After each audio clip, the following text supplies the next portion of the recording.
Shri Swami Samarth friends, Hindu धर्मात वास्तूचे विशेष महत्त्व आहे। विशेष करून पूजा घराबाबत वास्तू नियम सांगितले आहेत। पूजा घरात काय असावे काय नाही याबाबत सुद्धा वास्तूमध्ये खूप काही सांगितले आहे। पूजा घरात आपण अशा गोष्टी ठेवतो ज्याचा रोज उपयोग करतो, पण काही वस्तू अशा असतात भलेही त्याचा रोज वापर झाला नाही तरी चालेल, परंतु त्या तिथे असणे महत्त्वाचे असते। असे मानले जाते की या वस्तू पूजा घरात ठेवल्याने घराला समृद्धी येते आणि धनाची देवी माँ लक्ष्मी प्रसन्न होऊन आपला आशीर्वाद घरावर कायम ठेवते। एक म्हणजे गंगाजल। माँ गंगेला प्राणदायिनी आणि जीवनदायिनी मानले जाते, म्हणून गंगाजलाचे विशेष महत्त्व आहे।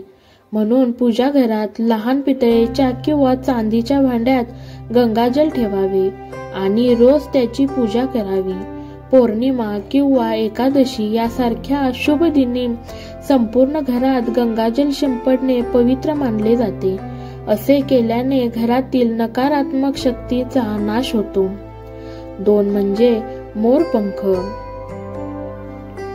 आपली संस्कृती व पौराणिक मान्यतेप्रमाणे मोरपंखाला भगवान कृष्णाचा अंश मानला जाते।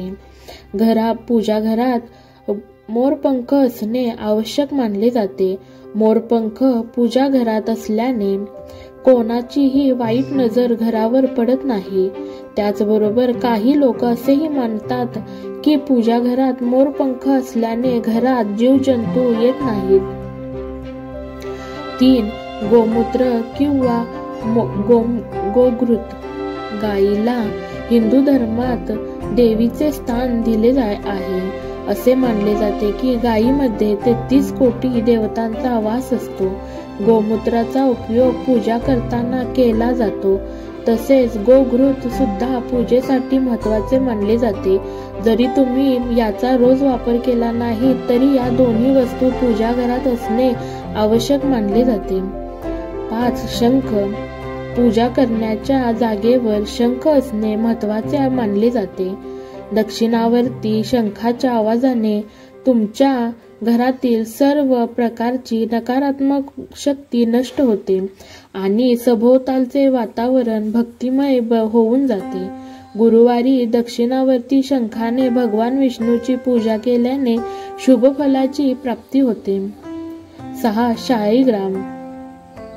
शाळीग्राम सुद्धा पूजेमध्ये असला पाहिजे व रोज नियमितपणे तुळशीचे पान असलेल्या पाण्याने त्यातला अंघोळ घातली पाहिजे। असे केल्याने भगवान विष्णूंच्या सर्व अवतारांचा आशीर्वाद मिळतो। पौराणिक मान्यतेनुसार ज्या घरात नियमित शाळीग्रामची पूजा होते त्या घरात गरिबी येत नाही आणि माँ लक्ष्मीचा सदैव वास असतो। व्हिडिओ आवडल्यास लाईक शेअर करा, तुमचे मत कमेंट करून कळवा आणि अशाच नवनवीन व्हिडिओज पाहण्यासाठी चॅनेलला सबस्क्राईब पण नक्की करा। श्री स्वामी समर्थ फ्रेंड्स, धन्यवाद। अवधूत चिंतन श्री गुरुदेव दत्त। श्री स्वामी समर्थ।